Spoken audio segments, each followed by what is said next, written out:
Respeitável público, leia a Bíblia e aprenda a viver.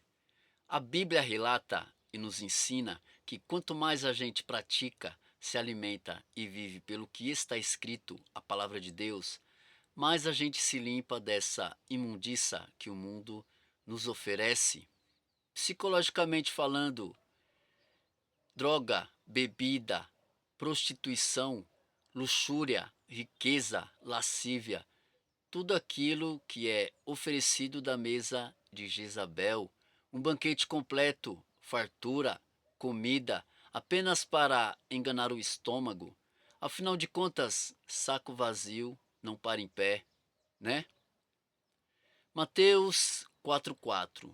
Nem só de pão viverá o homem, mas de toda palavra que sai da boca de Deus. Plim!